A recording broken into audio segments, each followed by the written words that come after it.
got 50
Good evening, everybody. Welcome to our second live stream.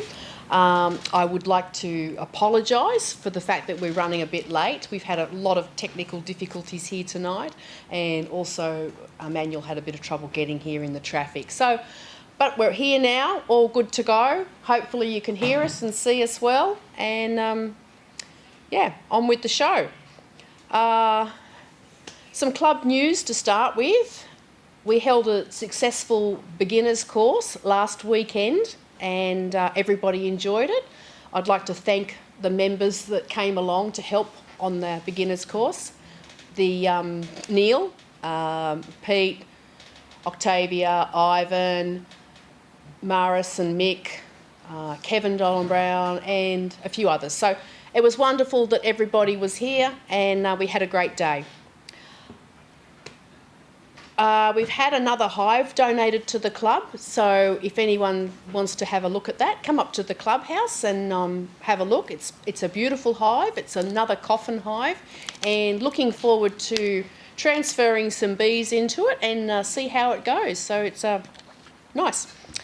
Our mead night has changed this month, so the November mead meeting has changed to the 26th of November. It would have been next week, but we've couple of issues with people coming, so we've changed it to the 26th of November. It's going to be our Christmas night. Please, if you're interested in coming along, give Matt an email to say that you want to attend, because we have got restrictions on numbers, and he's got the list as who's coming. Thursday on the 26th as well, during the daytime, I'm going to do a demonstration here at the club on making wax foundation. So anyone interested in learning how foundation is made, please come along, have a look. I'll start at 10 o'clock. If I get enough interest and people want to do a nighttime one, I will do a night demonstration as well. Again, we're going to be restricted with numbers, so please email me if you are interested. Christmas party. Unfortunately, we won't be having a Christmas party this year. Anyway, never mind. So, on with the show. Today we have our guest speaker here in the club with us, Duncan McLeod. He's a member of the Illawarra Club, has been for a long time. Lots of people around Menai know Duncan very well because he sells his honey from his front door or house stall. Honesty box system really works well, and everybody in Menai knows, oh yeah, I get my honey from Duncan. So Duncan, welcome. Thank you, Penny. That's certainly a good wrap to start things off. Yeah. Yes, I certainly have a lot of feedback in relation to the honesty box at the top of the hill there, and it certainly proves well. And thank you. How long have you been doing bees, Duncan?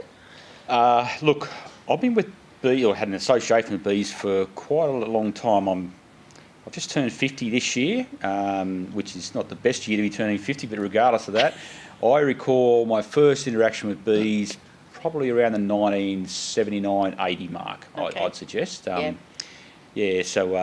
my introduction to bees, basically, I grew up in northern New South Wales on a sugarcane farm up there, and we had bees on our property up there, and the gentleman who owned them, the apiarist at the time, he would come and harvest them, or used to call it rob in those days. He would come and harvest them, and I remember when we used to plough the fields and so forth, the dust and the diesel from the tractor would immerse the bee colonies, and I just recall vividly to this day being absolutely attacked by bees. and driving off and leaving that section to my younger brother to plough it, or dad or something. But yeah, look, back on that though, one day the actual beekeeper was there on site, and he said to me, "You ever seen inside a beehive?" And I hadn't, and other than trying to sneak a bit of honeycomb myself in the past, which didn't work out well. He said, look, please put a smock on, and I opened it up, and from that day, I must say, that was it. Hooked. Hook, line and sinker. Yeah. You know. So I think lots of people are like that, aren't they? definitely first time. Yeah. So how many hives do you have now? Look,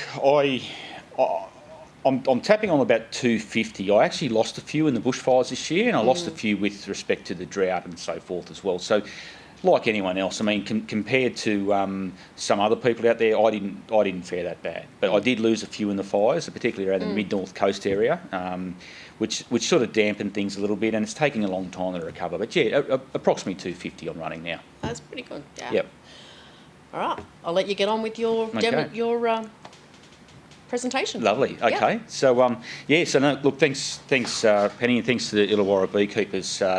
And certainly, when I got the call to come on board, I really sort of jumped at the chance. This is obviously new to me to live feed, but we'll kick on into that, and we'll go from there. So basically, a bit of background as well around the crop pollination.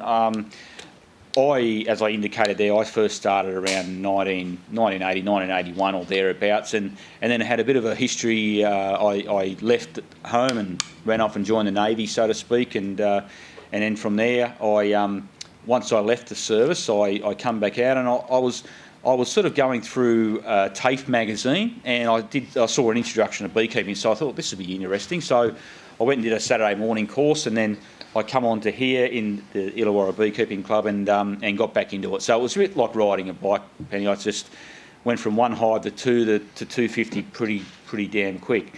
The other reason I got into beekeeping as well is I wanted to sort of diversify my income and things, and I was in a government organisation where a lot of restructures were taking place, and I thought, look, if the music stops, what will I do? So hence I went into this. I really enjoy it, and I learn something about bees every single day, and I'll never feel that I'll ever know that everything. So with that, part of the diversification as well is not just the honey side of things, but also the crop pollination sort of aspect as well, which is a massive part of the Australian economy, particularly around some of the crops and things which I'll talk about shortly. Almonds in particular is one of our absolute boom economies at the moment around the Victorian border and so forth. So I'll kick off now. So I've got a bit of a spreadsheet here. I don't pretend to be any sort of IT expert, but we'll kick off now.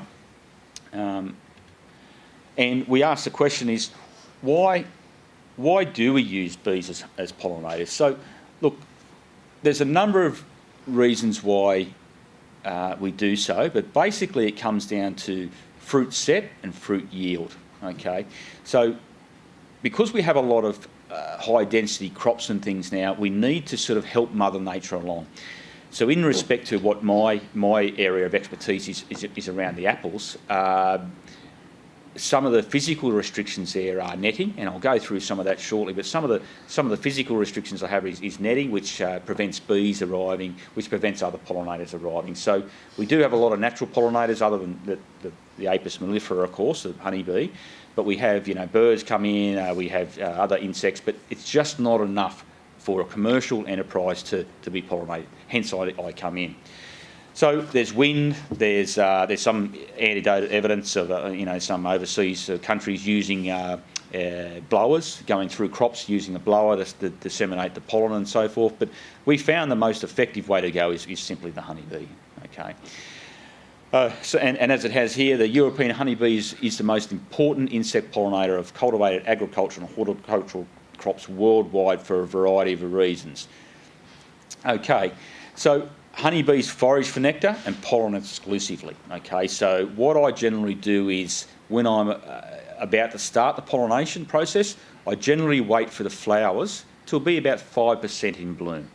The reason we wait for the 5% in bloom is for that very fact, because what can occur is the bee can leave the hive once you place them there, find clover or find another flowering sort of source outside, and what they would do then is fly to that until that's exhausted and not go to your primary crop.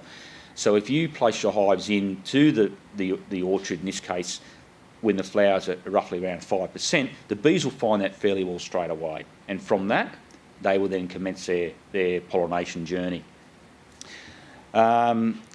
Once again, the honeybees are proficient workers that require large amounts of nectar and pollen to rear their brood. And once again, I'll talk about feeding and so forth prior to that. They visit copious amounts of flowers, etc., etc. So honeybees are very good. They can be managed in large colonies of 30 to 60,000, of course.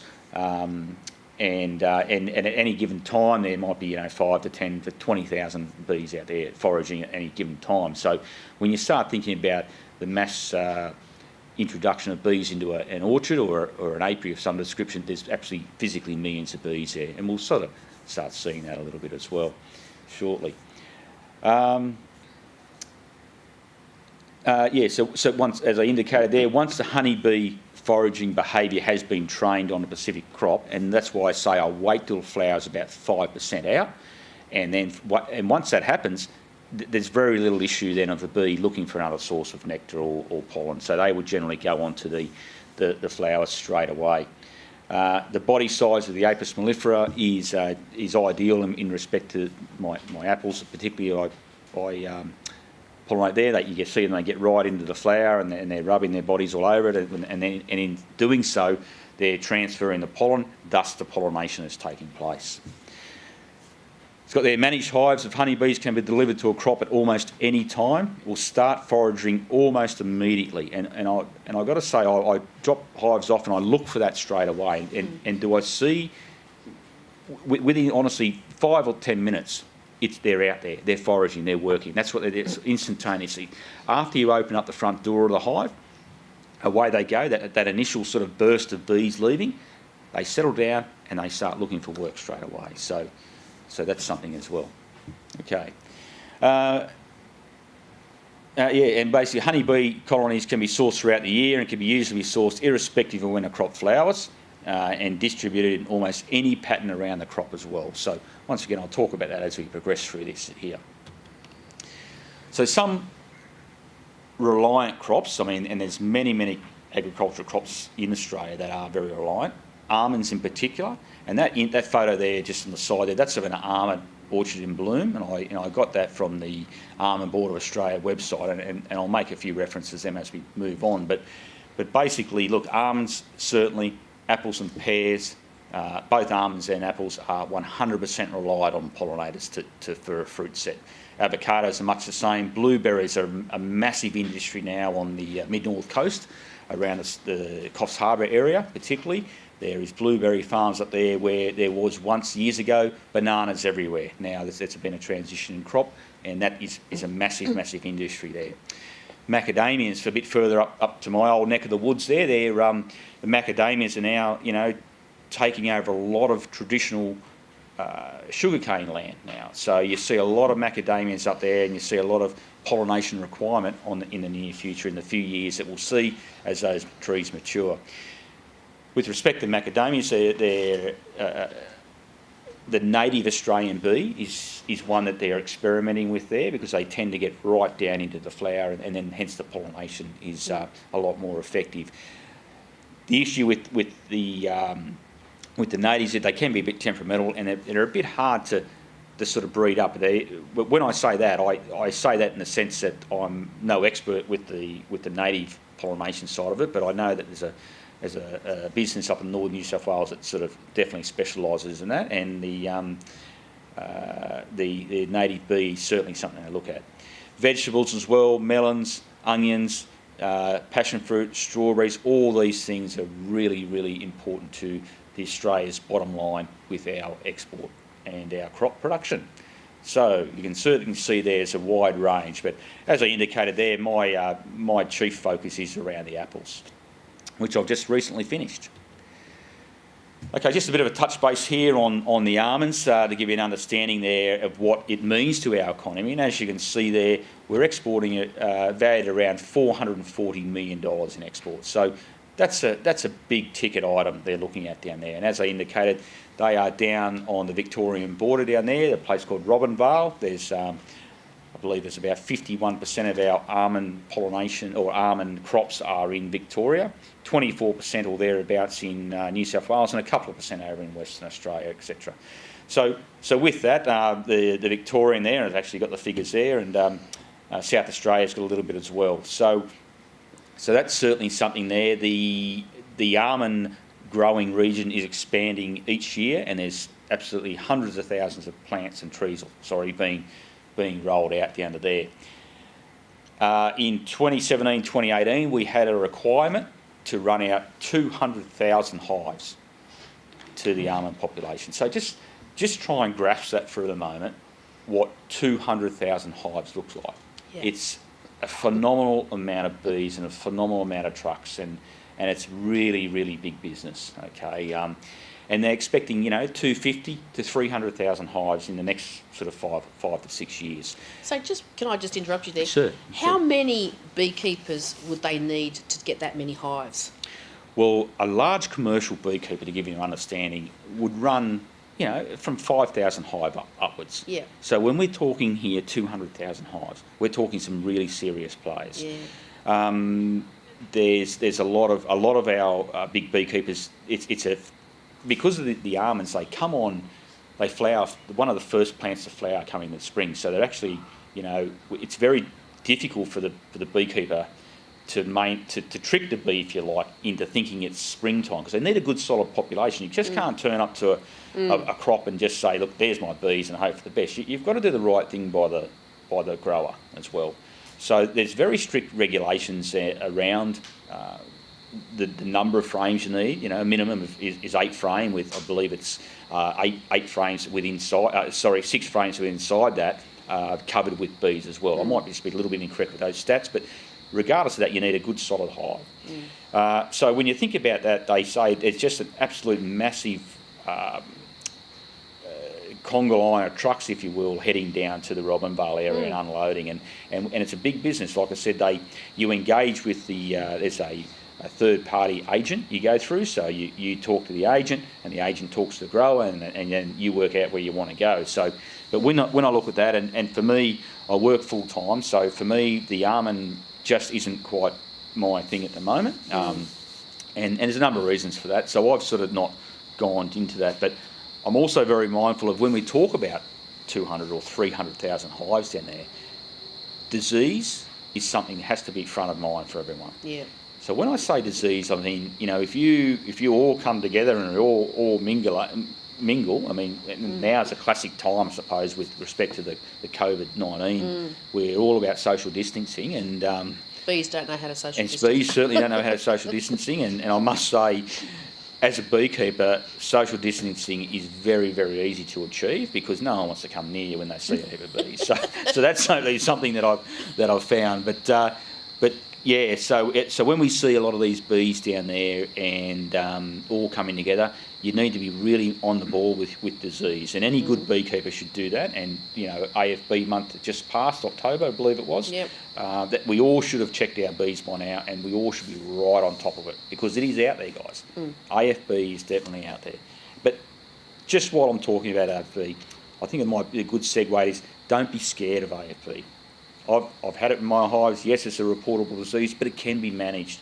Sticking your head in the sand and not doing something is terrible, and it's not just terrible for you; it's terrible for everyone. Yeah, I think that's important. I think not getting the disease is bad, but how you manage it. How you manage it, most certainly. If you don't manage it well, then that's the problem. Yeah, that's right. And look, everyone will get it at some point. It's about identifying it, and the smell is something that's very important. I mean, and I know we're digressing a little bit here, but I think it's also very important to talk about the AFB, and I feel that it's something that if you manage it well and get on top of it quickly, it goes away. Okay, we're very lucky in the Sydney Basin here. We've got Stereotech just out there at Wetherill Park, which irradiates hives, so no need to burn them like we can do. Okay. Sorry, I'll let you get back. No, that's okay, Penny, not at all. Okay, righto. So here's a couple of photos here of a commercial pollinator. And on the left-hand photo there, you'll see a number of different hives and the way they've placed them there. Now, if I just look at that first hive set there, 1, 2, 3, 4, 5, 6, there's a double out, there's 12. And if you then add, say, 12 by, say, 60,000, you're talking roughly 250,000 bees just in that first block of bees there. Yeah. So now, as far as the eye can see there in that left-hand photo, you can see hives being run out. So I would suggest that within the first 4 stacks of bees there, you're talking, you know, well in excess of 1 million bees just there. As you can see, the almonds just in bloom there, there's probably about, you know, maybe 15 to 20% in flower there, you know. Just to your right here, you've got a truck, and on top of that is these big black water tanks there, because you've got to make sure the bees have plenty of water, because down there in the almond growing area, it's very dry. The water restrictions are very tight, the water allocations. A lot of those trees, they've got it that fine now, they can work out how many drips they put per tree. So it's a really amazing sort of process.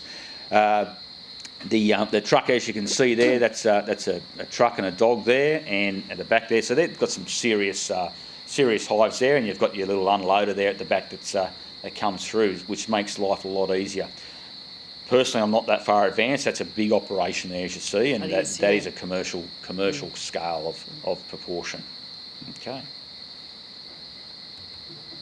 So once again, transportation. So some of the transportation ideas I've experimented with over the years, and once again, I started off with basically just kicking off on a basic sort of pollination aspect, and that my journey now has taken me to a lot larger scale. So transportation, of course, you need to get the hives to the crop. How do we do that? Here's a pollination trailer I experimented with when I first started, and as you can see there, this particular design of trailer was very early in the piece. This is around, it's based off a European design, and as you can see there, and I've got some more photos coming up in a minute, but as you can see there, those particular hives work on a slide system. So the slide actually, it turns up on the trailer, and one slide will come out, the middle one will remain, and the other slide comes out as well. So you get a long wide wall there.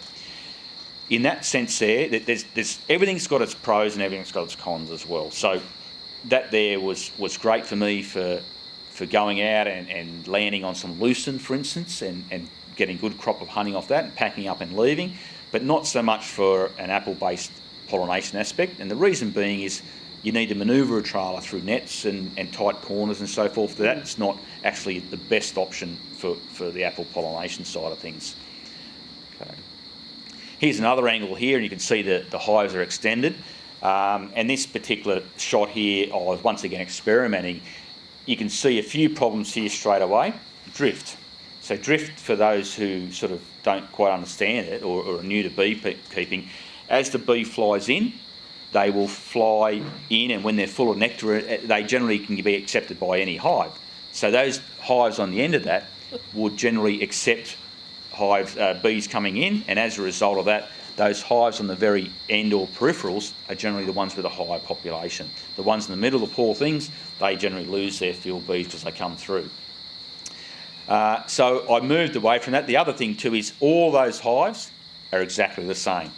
You can see the blue lids, and that just looks fancy because I painted those at that particular time. But that's all that is. I wouldn't generally have blue and white like that because you would generally run into drift problems. Okay. I was out at a manufacturing plant, and I come across this particular setup here. This is a European style pollination trailer. As you can see in the very first slide or photo on the left hand side, that was the access portal to the rear of the pollination trailer. So you enter through there. All these hives, you see on there, they're all 10 frame boxes. And based on that, there's about, I think from memory, 20 on the top row, 20 on the bottom. So you're talking about 40 hives in that particular setup there from memory. It might just be a bit more now to look at that a bit longer. It's a few years ago that was taken. When I spoke to the manufacturer out there, he said it is roughly about $20,000 trailer for that. Once again, that's great for like melons or something like that. You can come out to melons, drop your trailer off there, and away you go. For a honey production, I think it would have some challenges. These particular, in the middle shot there, those particular hives are on a slide. So when you go into the rear of the vehicle, the box would slide out, and then you'd need to work your bees from there. In my view, it's probably a little bit tight, and it probably wouldn't be something I'd look as a honey production sort of method. But regardless of that, you could use it just the same. Finding a park for that many bees too is something that's also be a challenge, I'd suggest. So, yep. Obviously, bee boxes are heavy. Okay, so you need to lift them. You only got one back, and that's something I'm very careful about. I've got to say, in all my time of beekeeping, you know, it's sort of touched wood to an extent. My back's pretty good, and I'm always extremely careful of lifting and how I lift. The photograph on the left-hand side there, that there is my actual lifter. You can see there, there's like an old, it might be a bit hard to see, but about the middle of the shot there at the background, there's a crank, and that's an old push-bike crank. And basically, you just wind it up on a wire rope, and those particular hive lifts, and you can put it on the back of your ute or your trailer, and away you go. That photograph to your right there, that's I just lost the name of the actual lifter there, but that guy is located up in northern New South Wales at Ballina. He makes those. They're the Easy Lifter, I think they're called from memory, and that particular unit roughly sells for about 15,000, and that's your ute size lifter. Once again, that's great for its purpose-built of lifting hives, and that stands on an arm and swings around. You can load them on the truck, but forget about going to the Westfields to do a little bit of shopping, because you would certainly take out the fire extinguishers on that. That precludes any sort of undercover car parks for sure. But yeah, look, a very, very handy piece of equipment. Runs on a pneumatic system, and away it goes. About 8 to 15 hours battery life there, and away you go. So yeah, very handy. Okay. So yeah, that's some of the lifting and transportation equipment available to you. This particular shot here, this photograph here, believe it or not, that's that old pollination trailer I just had there. So I moved away from that particular model a few years ago, and I retrofitted that trailer to simply just carry some hives. So as you can see there, that's been retrofitted. That particular trailer took about 24 hives in total, which was great. But once again, you need to manufacture it so that they all lock in together and so forth. I've since upgraded that particular trailer for a bigger capacity, but that's a new lease of life that one had, and I've since sold that one off. But yeah, that's the pollination trailer. You need that to get around. Okay, so the main area now is this is a particular orchard I pollinate at. There's many others around, but this particular one here for me, located just south of Sydney, a place called Dark's Forest. So I'd recommend you look at the website. They have some fantastic things for sale there, and then you know, without giving them a gratuitous plug, there's you can buy wholesale apples and so forth there, and whatever else you need. So yeah, so certainly Glenburnie Orchard is a great place to go. But as you can see there from that shot of Google Earth, you see a lot of the netting and so forth. A lot of those are to cover the apples, because when they come into fruit set, the last thing you want is to have a lot of bird life coming through. And what I find with the birds, they won't eat the whole apple. They will just bite an apple and fly off and go onto another one, and just simply cost thousands and thousands of dollars worth of damage. Hail is another thing they have down there they need to watch for. So with the nets, you need to sort of cover your fruit, because that's what it's all about at the end of the day. Okay. Okay. So why do we pollinate apples? I suppose that's the question. Other than what I indicated at first set there, what I have down the bottom there is basically the reason why. Okay. So flowers that are not pollinated are soon shed by the plant. If apples are not adequately pollinated, the resulting fruit may be misshapen. So that last comment there, may be misshapen. We've all grown up, you know, in the day where we've seen an apple, you know, a bit misshapen and that sort of thing. Our taste and our purchasing power, if you will, is by the eye now. So when we go into Woolworths, what we want to see on the shelf, or Woolworths, or it doesn't necessarily have to be Woolworths, it could be Coles or anywhere, we want to see an apple, and we want to see it like Snow White's apple. We want to see it beautifully shiny on the bench there, and away we go. We don't want to see any dents or misshapen, or there's something wrong with it. That's right. We don't want to see that. We want to see Snow White's apple. Yeah. So hence the pollination aspect is very, very important for that. And you know, I've seen plenty of examples where the girls have landed on there and they mustn't have pollinated correctly, and you do see it misshapen. But that there, particularly the first sort of sentence there, flowers are not pollinated, are soon shed by the plant.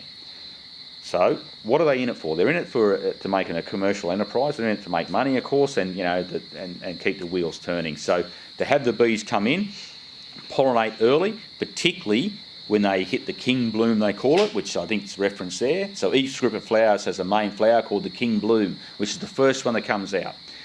Extremely important to get the bees in there, and they come out and they start pollinating straight away on that. And that's where you have the best results with that. So as you can see there in the photo there are a couple of photos of my ladies there working hard on the orchard, and they're going well. You'll see some there with, as their legs full of pollen, all their hair is full of pollen, and they're just going from tree to tree and flower to flower. And when you hear it down there when they're pollinating, the whole air is just humming. It's just, so they're really working. And the orchardist generally has a very, very good view on that as well. And that's what it's about too. That interaction, I suppose, with the orchardist as well is very important to have a relationship. And I'll talk about that relationship a little bit later. So before I start pollinating, you just don't walk up to your bees and start pollinating. There's a lot of work that goes into it to begin with. So how I do that, I generally have bees all over the state, and I bring them down just prior to pollinating, maybe midwinter, and I will put them in a staging area. And when I say a staging area, I need somewhere that's close to home, that I can go and work them each weekend or an afternoon without driving 5 hours or so to my nearest large apiary site.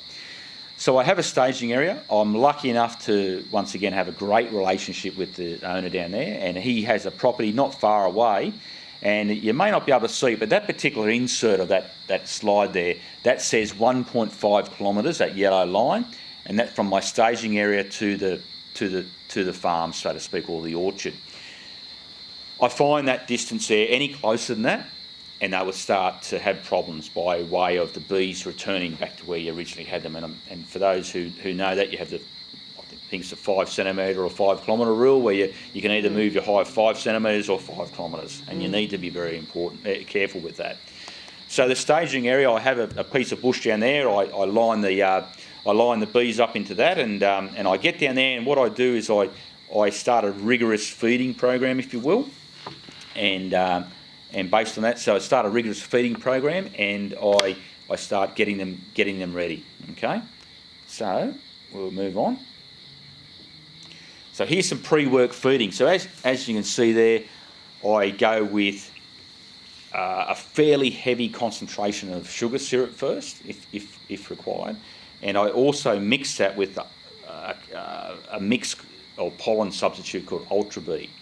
Now, Ultra B's got everything in there, but what I also find to do is I mix a bit of actual pollen, irradiated pollen, very important to know that, irradiated pollen with the Ultra B. What that does, it just gives it a bit of a taste, and they kick off on that, and away they go. And it really helps with their brood production. It really helps with those numbers you need. Because what you need to do, you need to trick them, as I indicated, trick the bees into thinking that spring's here. Because apples come on, about mid-September, and you need to be ready for that. The almond guys, as I indicated before, they've got to trick the bees into even earlier than that. They're very, very late August or even mid-August to early September. So that's very early, and being down in the Victorian border then it's still very, very cold. So as you can see there, I tend to use the bucket method, and there's many ways you can feed bees. But what I do there, I've got a number of branches in that bucket, and I put so they don't drown. And they get in there and they eat that sugar syrup like nothing else once they're onto it. The Ultra B there, what I generally do is I have an old dog box I found on council cleanup. I was going to say that looked like a dog's kennel. Yeah, that's all it is. And I found that on the side of the road, and I threw that in the back of the ute and got it home. And as you can see there, the bees are basically really going hard on that, and that's very important to have that. So I generally run that for about a month or so, definitely before that, or I judge it from there. So very important to have that. The other reason you need to feed them up is when they get onto the apples, they're working hard. Okay, so a lot of these crops are now, I wouldn't suggest genetically modified in a sense, but they are modified in a sense that they put everything they possibly can into the fruit. Okay, there's only very limited nectar they get and very limited pollen. So as a result of that, we see we need to feed the bees up so they're going really well. The other thing too is it's the back end of the pollination you need to be mindful. Okay, so you're coming off your pollination and you're going straight into spring.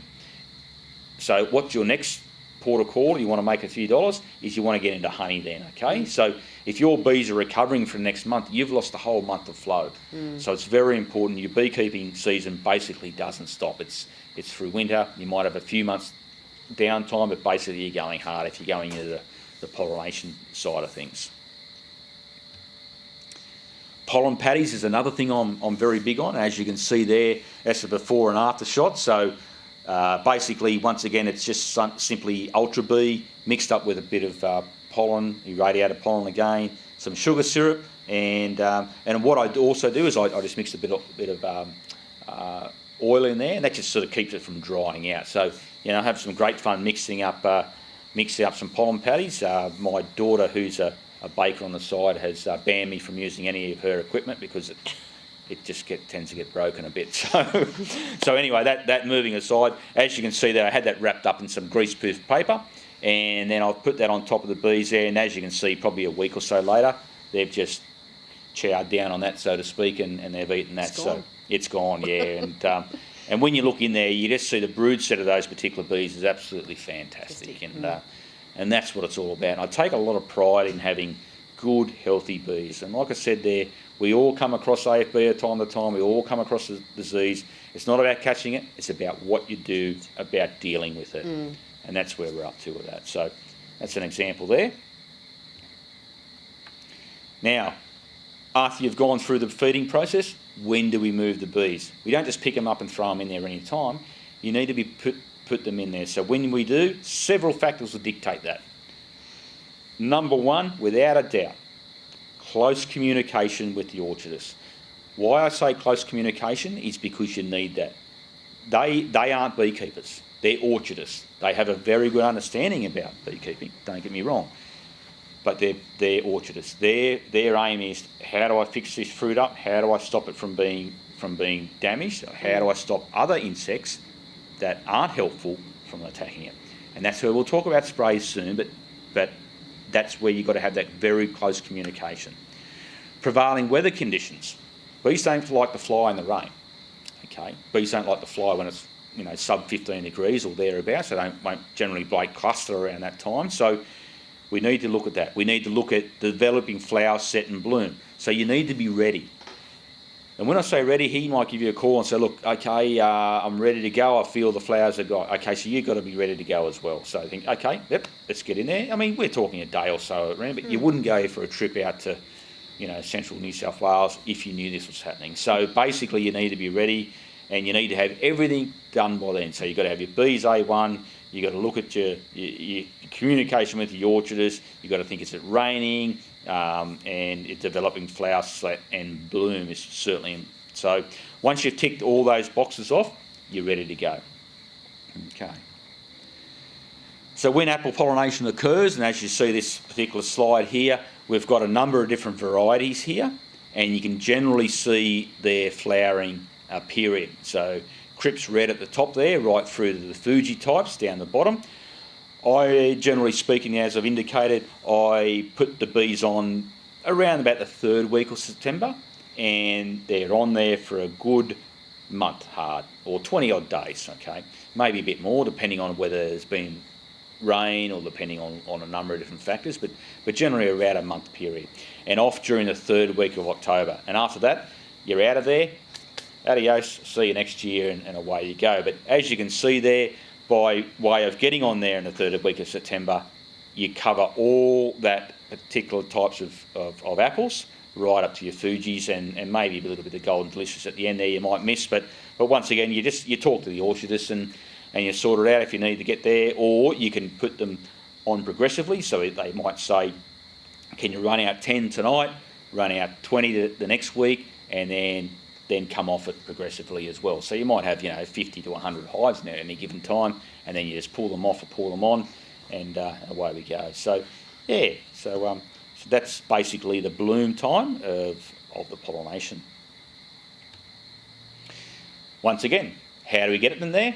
We load them up on sunset, as usual. I'm a big believer in doing that. I know that you know, you can load them up any time, but I still, even after all these years, I can't shut up a bee and walk away with its hive and they come back and they where's home gone? I still have a lot of problems with that. So I wait till sunset, I load them up, and as you can see my ute there, I can fit approximately 19 hives on that with my lifter as well. I don't tend to take a trailer in there, and some of the photos we'll talk about in a minute, you'll see why you can take a trailer in some places, but not all the way. But I generally can fit about 19 hives on here in a load, and that suits me well. I can get in there and disseminate them wherever the orchardist wants, and away we go. So, yeah, so that's just an indication there of basically how I load my ute. And go from there. So you may recall the earlier photograph there we had of the orchard down there.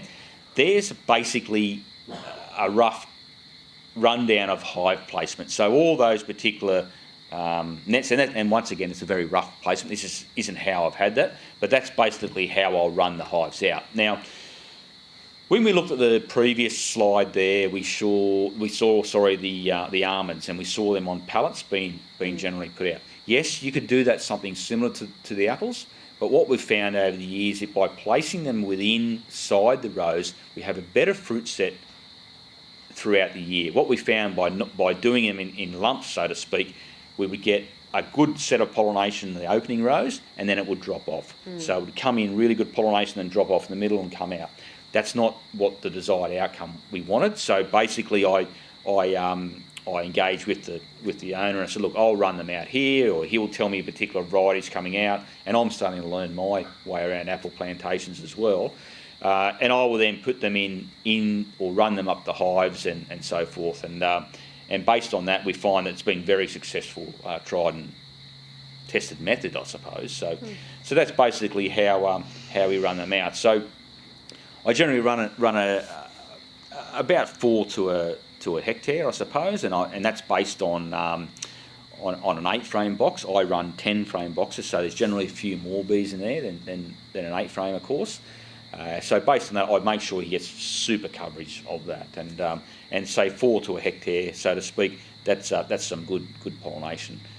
In total, I believe there was about 10,000 apple trees down here, so anywhere between 50 to 60 hives will cover that sort of bridge that he requires. Okay. Are you the only one that takes hives there? Yes, I am. Yeah, so I'm the sole guy. I do get a lot of requests for other places as well. Yeah. And once again, you could go as big as you like or as small as you like. Look, I won't sort of beat around the bush. Apple pollination is very tough on the bees. They come off a lot less than they go on. So you need to be very mindful of that and make a considered choice as to why you're doing that. And I'll talk about that shortly, about why I've chosen to do it. But basically, yes, I have had other people reach out to me to see whether I want to pollinate their crops. And look, one day I might consider that. But at the moment, this seems to be just enough for me at the moment with my other form of employment as well.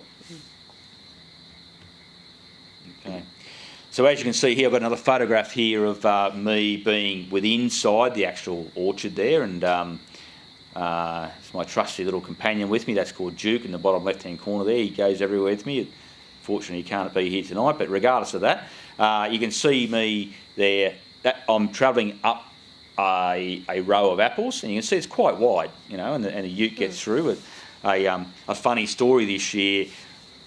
You can see in the right-hand photograph there, the hives. They're just a bit above the bar of my truck, and within the apple orchard, there's cabling that holds up the poles there, which holds the nets up. And I misjudged it, and I just went under it a bit too shallow, and I took the lid off one of the boxes on the roof. And anyway, the bees certainly weren't very happy with me when I got out of there, and the air was black with bees. And because I don't generally wear a suit because it's locked up and away you go, but I certainly got a suit on very quickly that night, and went from there. But yeah, that was a bit rough. And poor old Duke, I think I found him in the neighbour's sort of paddock after that. which is quite so. Anyway, yeah, so move along. So that, and as you can see there in that photo there, you can see the netting as well, which, you know, and I won't pretend about anything, that is very difficult on the bees. They fly up, they bump the net, they can wear their wings down and things. It is tough on the bees. There's no two ways about it, but that's what we do. Okay. This particular shot there, you can see a hive placement under an apple tree where I have them here, and you can see looking up a row here.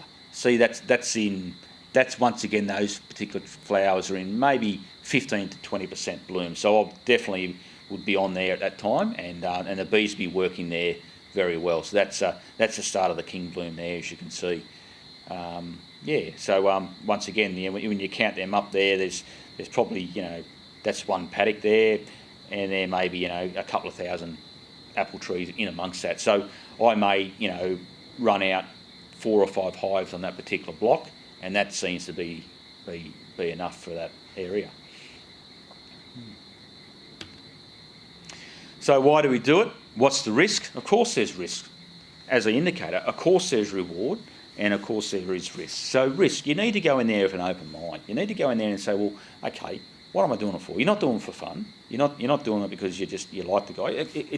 You've got to make a decision. It's a commercial decision for me to make, and, you know, it's a monetary gain, of course, from it. But there's also a reward for that, and a reward for that for me is it's obviously a sense of achievement. You've done something. You've done something for our planet. You've done something for the greater community, if you will, and you're value adding to that. So for me, the risk and reward is it's what your appetite for risk is. So engaging with, and once again, the communication factor is extremely important. You engage with the orchardist and you mitigate the risk. You say, well, okay, and we'll talk about sprays shortly. And we go look at there and we go, okay, well, yes, he's going to need to use sprays. Let's face it, we've got to have sprays these days. And we talk about the sprays being used, we talk about the withholding period and so on, and we work through that. So, yes, but you can manage risk. This year, I lost 1 hive, and the reason I lost the 1 hive is because I forgot about it. I picked up all the hives and went out, and then the orchardist went through and sprayed it, and he rang me up and said, Duncan, I just found a hive, mate. I'm really sorry. I said, look, you've got to do it. It's my fault. Yeah. So I went in there, and when I say that, it did suffer a bit, but it's on its way back. So I haven't lost it per se, but I did subject myself to a spray event in that regard. But hey, I'll take that on the chin. I find there's probably more risk by people up in the bush with their hives. Next door neighbour might be spraying Roundup. He doesn't know the bees are there, and that's where you get a real big problem with your spray and things. But for me, no, didn't lose a hive this year other than that little bit of a mishap. That's an indication there, and, you know, we look at this and we go, oh, you know, look, he's spraying. Of course he's spraying. That's what they do.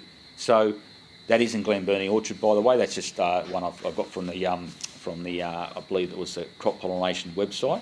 But as you can see there, that's basically a big fan, and they feed the spray into that, and it radiates out. So if we want to have apples that, once again, like Snow White's apples, if we don't spray them, what's going to happen is we will get grubs and things like that, and it just wouldn't work. And unfortunately, you know, that's it. Until we find a better way to do things, that's what it's about. So generally, if that's a particular spray that is harmful for insects, I'm well and truly gone off the pollination by this stage. Okay, so yeah, that's how it goes. I'll be a bit worried there with this particular gentleman here not wearing any. I was going to say, you should have a breathing apparatus. I'd be having oxygen tanks on the back. Yeah, definitely. So he's no personal protective equipment there that I can see whatsoever. So that's probably not a good choice of health there. No. Okay. So there's a lot of labelling that goes on as well. So on the sprays, you know, once again I talk to the orchardist. I look at some of the sprays, and not every year, but because I know we've engaged with that, we've had that. But if you're new to it, I'd recommend you learn that. Like I said, the orchardists, I don't expect them to be beekeepers. They're not. You are the beekeeper. They're the orchardist. I don't know how to grow apples. He does, but I know how we work in that symbiotic sort of relationship, if you will, and we move on there. But look. Bee poisonings initially affect the beekeeper who are trying to derive their income from bees, of course. Okay, once again, poor communication. This may either reduce their willingness to supply hives. So if you get stung, pardon the pun, if you get stung by a spray event, you're going to be very reluctant to go back. And that orchardist is going to be very reluctant to say, oh, gee, Dunc, can you come back next year? Sorry, I'm not coming back. That's going to affect him. So as a result of that, they're very proactive in that space. What do I need to do? How do I need to fix this? What about this spray? Okay, let me have a look at it. If I don't know the answer, there's a Crop Pollination Association. We can reach out to them, or we can reach out to other people around about what this particular chemical can do. So as you can see, there's some things there I've taken from the website as well. Okay, so I've got some photos coming up soon of bee poisoning. Common symptoms such as large numbers of dead bees at the entrance of the hive. Funny, I say that now, or look at that. I can tell. I'm out at Menai there, as you know, and it's still pretty bushy, but I can tell when someone's using bindi sprays by the number of dead bees I have in my home out there. And once again, I've probably lost more hives in my own backyard than I have in a commercial sense from crop pollination.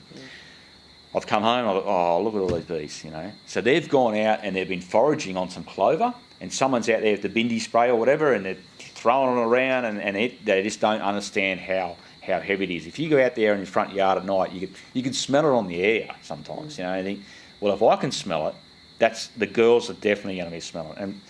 And calling them girls, I mean that's how close I am to the girls, and we're all beekeepers here.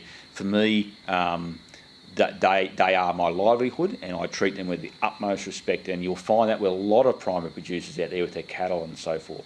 They serve a purpose, yes, but you also treat them with the love and care that as you would with anything else. Okay, so but yeah, definitely that's how I see it.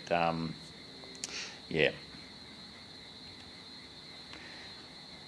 The chemical labelling is something that you need to educate yourself for. You can't, once again, leave it to chance. You need to understand what's being used. There's been anecdotal evidence of sprays being used. Spray A might be fine. The farmer goes down and sprays spray A, and then they go down later and spray B. But everything comes at a cost.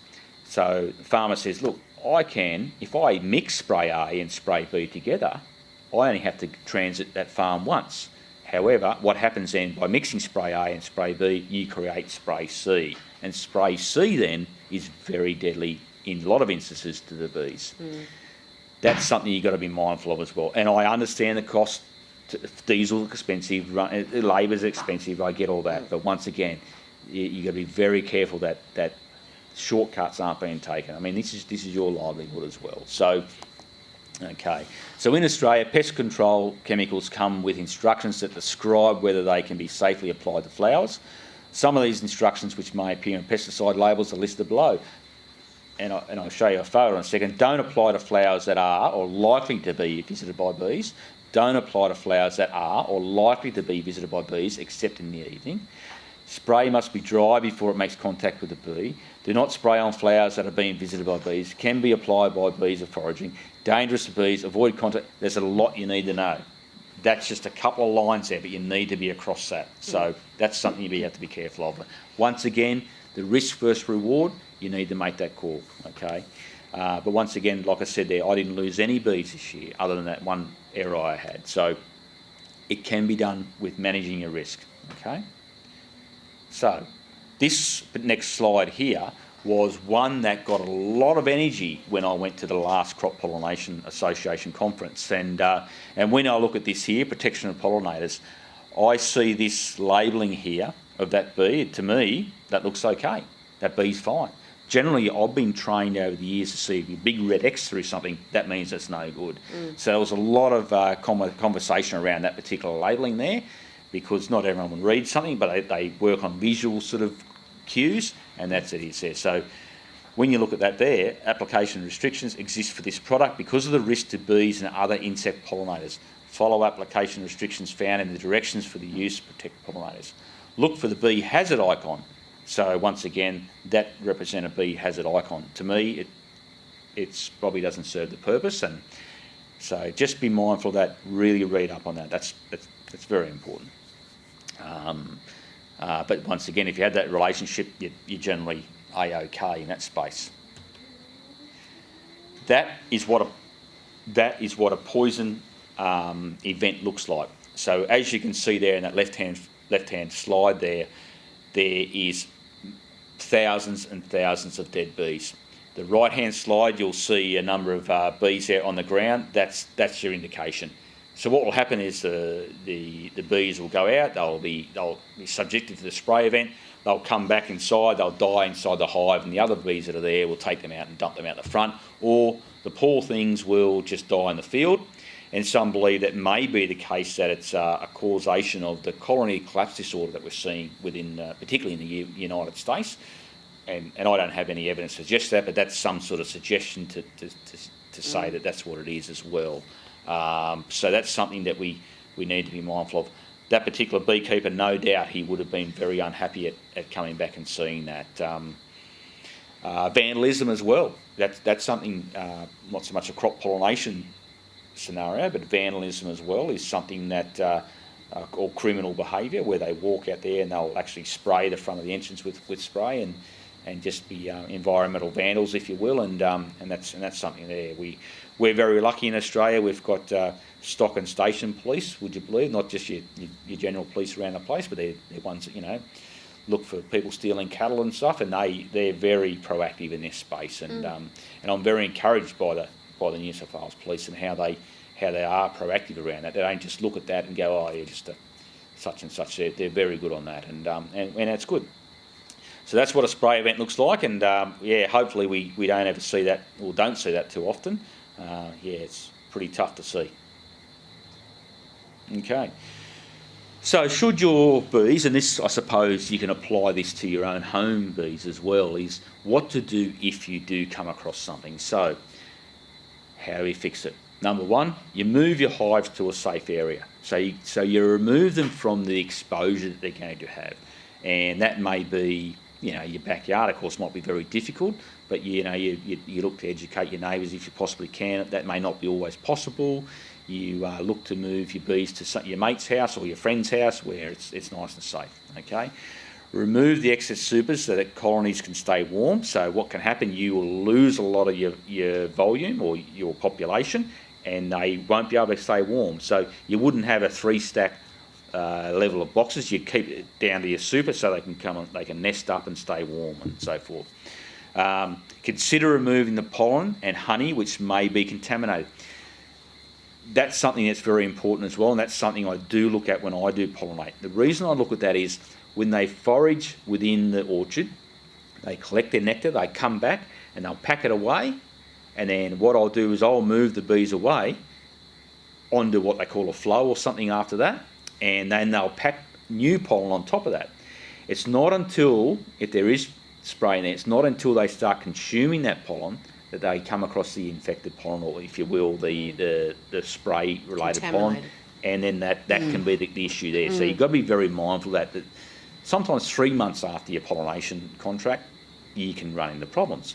But once again, I keep coming back to that communication. There's generally no issue. Okay, feed your colonies up, give them a lot of sugar water, 1-to-1 it says there, which is pretty damn thick, until the recovery. Bees will bounce back pretty quick. You may need to requeen, you may need to just call it, and move on. But generally, you requeen on some fresh supers and stuff, away they go. I've seen them overnight. You shake them in, and they will draw comb straight away. So it's pretty good like that. So add sealed brood if you need to. Be very mindful of checking for your diseases. Of course, that's a massive transmission of diseases. People using brood, for instance, from an infected hive, placing into another hive, and guess what, you got it. So just look at that, ensure that young bees are added as well, assist with the feeding, and away you go. Observe the hives for the sign of queen failure, because they can take a hit and they can die off or supersede or just simply requeen, and that's how you can manage that your best you can. But 1 or 2 hives, you could probably live with it, but if you're looking at 50 to 100 hives, that's going to really, really hurt. Okay, so once again, just need to be certainly mindful of that space. if you need to, action that the beekeeper can take most likely to determine the severity of the poisoning event, being the beekeeper's relationship with the farmer, or is it meaning that someone has been a vandal and has purposely destroyed your hives, or is it that we have a wayward farmer out there that, you know, carefree and easy and sprays, you know, your Roundups and things out there, and I do apologise for identifying the Roundup, because it's not necessarily that, could be any spray. I just use that as a terminology to sense that that's the sort of anecdotal things that I've observed, and you'll see a lot of die-offs where trees you can see they've suffered from drift and things, and our pollinators there are very important and very susceptible to that sort of spray drift, if you will. But yeah, look, if you need to, there is a reporting mechanism that we have through our Department of Primary Industry, and we can report that, and once again we can look at our enforcement agencies to go and follow up on that. Generally, in my instance, I said I have no issue with that because I've got that good relationship, of course, and also if I do lose a few, well, it's not out of because we've meant to do it. It's just simply because it's happened, okay? And that's what we're up to. Here's a bit of another gratuitous shop here. I made the 2515 magazine there a few years ago, so I must be coming to the end of the presentation now, but I was asked to pose like that, guys. I generally don't sort of walk around like He-Man too often, and that's back, yeah, when I had the other beard, and yeah, so I made the front page of the 2515 news, so I was pretty happy with that. But look, as I indicated, why we all do it is for this very last side. You may see my mud guards there. No bees, no food. Yeah. So simply as that. If we don't have bees, we don't eat. So 7 out of the 10 mouthfuls of food we have come from a pollinator, and the majority of those pollinators are the good old European honeybee or the Apis mellifera, and that's what we need to be super careful about. So, like it or not, guys, we've got to grow crops in a very condensed environment. We've got to grow fish in a very condensed environment. We've got to grow cattle. We've got to do that. If we want to survive as a human race, we need to do that. So, and how we do that is by putting bees there, and away we go. So yeah, that's the effort. And you know, no bees, no food. And I'm certainly very, very happy and very proud of what I do for that. And once again, it's you're working with bees. You're on your own. You know, it's just a win-win for me across the board. So yes, Penny. So that's about the size of things there, without going into too much there. That was great. Pollination talk. That was really good. I appreciate your hard work, because I actually go to the orchard down at Darks Forest and buy apples down there. Lovely. And they're great. Yeah. Okay. No, I'm very happy with that. I see that, and every time I pick an apple up, and it's they're really great. Very good. We might have some questions for you, I think. Yeah, sure. So we'll do a bit of a Q&A. Definitely. You can go first, Neil. Would you like to? We've had a question from Lauren. I think you may have covered it in the pesticides, but It was good that she wrote in, so I'll go through it. She was interested about your pesticides and herbicides that work against our pollinators, either by killing or pesticides that keep ending back in our honey. And I think you've covered most of that. I don't think there's anything you want to add to it, but I thought we'd acknowledge that Lauren was very interested in that topic. Yeah, no, thank you, Lauren. It is a great question. As I indicated there, we do need to use pesticides, and whether we agree on that or not, it is something that is fundamental to a successful crop. In my instance here, my main aim is to get in there, do the pollination, and get off before there is any harmful chemicals with respect to the bees. As for how the sprays and things leach through our food chain, that's something I'll probably, not an expert in answering in that regard. But yeah, look, definitely we need to be mindful of that, and there's certainly evidence out there to suggest that the incorrect use of sprays is certainly harmful to us. That was interesting to me. That I've had a hive that's suffered from chemical spray. Yep. And when you said that they store the pollen away, I actually hadn't thought of that. Yep. So I had dead bees at the front of my hive for a couple of days, but then it stopped. And now thinking about that, I thought, yeah, I probably should have gone through the hive and replaced some of the frames that had pollen, a lot of pollen in them, especially. Yep. But so, yeah. No, definitely. That's something you need to be mindful of. And you'll see. You get the immediate effect, That's but not right. the long term. No, you sort of don't think about that. But no, definitely right, because they will pack it away, and then you're a ticking time bomb, if you will. Yeah. And we're all open to having that happen to us because of people use sprays all the time. And people do, and you got to particularly here in southern Sydney, we live in the urban area. Not everyone understands bees. Not everyone's is in tune to what the sensitivities of bees are. So with that, we've got to be very careful around that, and it's not a matter of confronting our neighbours and blowing up. It's just about an education thing. That's how I've always approached it from there. So I reckon there's a lot of people that have got home veggie gardens after the lockdown and what have you. So most certainly, yeah. They'd be finding this interesting about the pesticides too. Yep. We got some more? Yes, Stephen would like to know how long it takes you to level your hives when you take them off the truck and put them in the fields for pollinating. Yes, Stephen. No, thank you. I'm a bit rough and ready, Stephen, so I'll answer this very, very easy. It would probably take me all of about a second, I would suggest. So I don't. All my hives, I have a ventilation in the very base. So I understand his meaning there, and I don't mean to be flippant by responding that way. But what I'm suggesting is, if you have a solid base, you need to have a bit of an angle so your water does egress out of it, because moisture in a hive is no good. Simple as that. All my hives have a ventilation base, so unfortunately I'm very much Varroa ready. I know that we don't have it, and I pray that we don't get it, but I'm very much Varroa ready.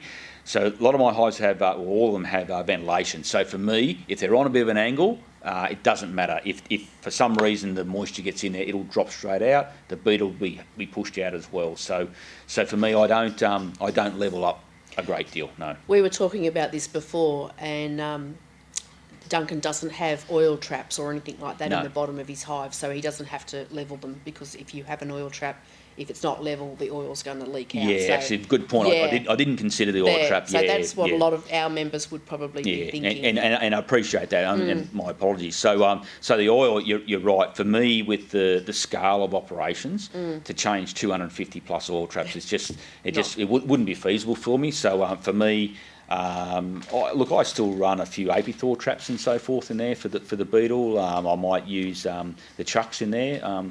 I don't use any other chemical at all in my bees, other than letting Mother Nature look after them.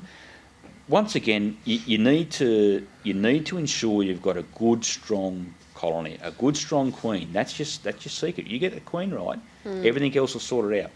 I use the analogy of mum at home, okay, and how I mean that is, when mum's unhappy, the whole house is unhappy, right? So you get mum inside, everyone's good, right? Everyone's happy, everyone's cheering, everyone's prosperous. So for me, you get the queen right, you're pretty right with everything else. Okay.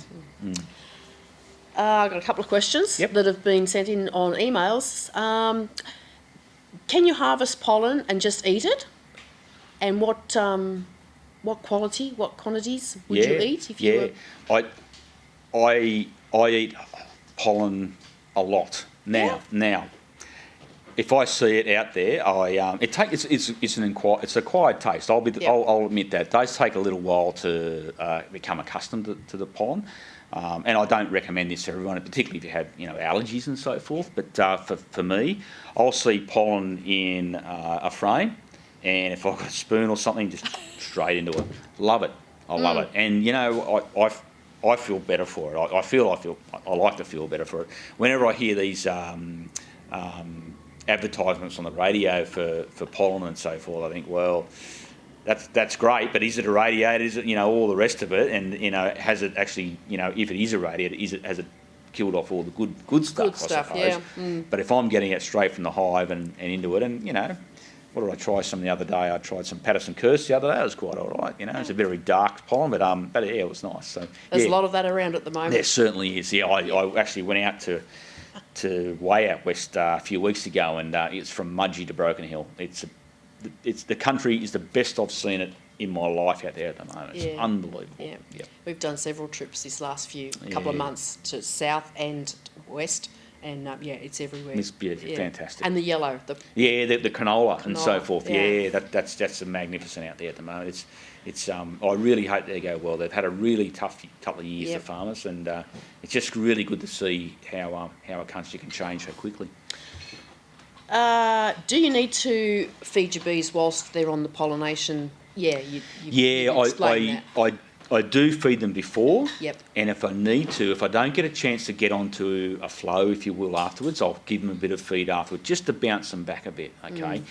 But if you do it right at the start and you give them a lot of pollen substitute, or Ultra B in this instance here, and sugar, they generally bounce pretty quick. But and once you get them off, you'll find they'll exhaust all that sugar stores, so there's hardly any sugar left at all. But I don't feed them whilst they're on per se, no. And what proportion of crops are pollinated by the honeybees? Do you know in Australia? Look, in Australia, there's a number of different crops there, and some are more reliant in the sense that they need 100%. So as indicated there, you have the apples need 100% reliance, whereas blueberries 100%, but you might find avocados only 80% reliance. So, but overall, we have a very big requirement for pollination in Australia. As for actual numbers, I wouldn't be able to get that one, no. Okay, what's the best way to keep our bees in our yard and stop them going to next door neighbour's yard to pollinate their veggies and not ours? It's all about sharing the love, Penny. We've got ample bees to share around. Look, I suppose keeping bees in your own yard, you need to. You speak to them nicely, of course, but other than that, it's very difficult to sort of keep them in that. They're foragers. They're going to look 3 to 5 kilometres away from the house. Well, not quite 5, but they'll go a decent set from your place. I hear this comment quite often from people that I've been looking at my plants and I don't see any bees in there. Just sit there, if you will, look at a tree in flower and give yourself just that 15, 20 seconds for your eyes to adjust, and you'll be surprised how many bees you actually see there, you know. Another thing you can look at is, particularly with the grevilleas and so forth, just grab a grevillea and just give it a little shake on your hand. You'll see the nectar that's landed on your hand and things, and that's when they'll be onto that. Early in the morning, late at night, you'll find the bees will be really working. In the heat of the day, they don't tend to work so hard. They might be looking for water, particularly if it's above 30 odd. But yeah, early in the morning, late in the afternoon, you'll see it.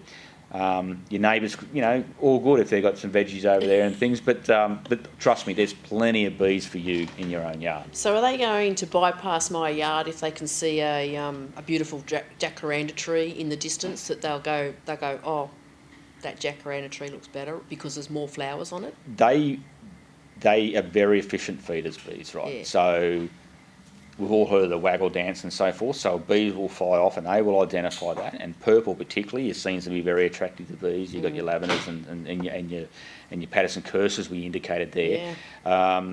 They will find that and they'll come back and they'll come back and tell the hive, they'll say, listen, we have got a pot of gold over here, come on down. And you'll see them, they'll be on it, and once they're on it, that's going to be their preference. Yes, you'll get the occasional hit your grevillea or your veggie garden, but the path of least resistance for a bee is that jacaranda tree, and away they go. And the Southern Shire's full of them. And the Southern Shire is absolutely chock-a-block full of them. No, that's right. Yeah. So I must admit, I had some strawberries growing in my yard last year, and I probably only had, maybe 15 plants.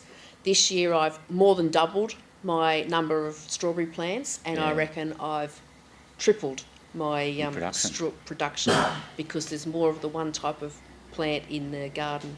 And you know what? That's a very good comment, because that suggests to me that the pollen has been more effective this year. Yeah. To give you another example, I had a pumpkin vine there a couple of years ago. I got 16 pumpkins off that vine.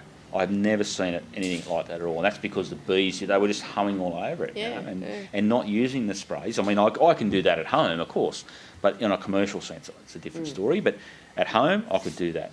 16 pumpkins, I couldn't believe it. We're giving them away. We're clearly giving them away, but we couldn't give them away enough. But but that's a classic sign of good pollinators. And of course, Penny, your place, Penny, I know there's a couple of bees around. I'm sure they're working those strawberries very well. They've done a fantastic job this year. I'm very pleased with them. Good on. All right, I think that's it. I don't think we've got any more questions. And thank you very much, Duncan, for coming. My pleasure. It's been great.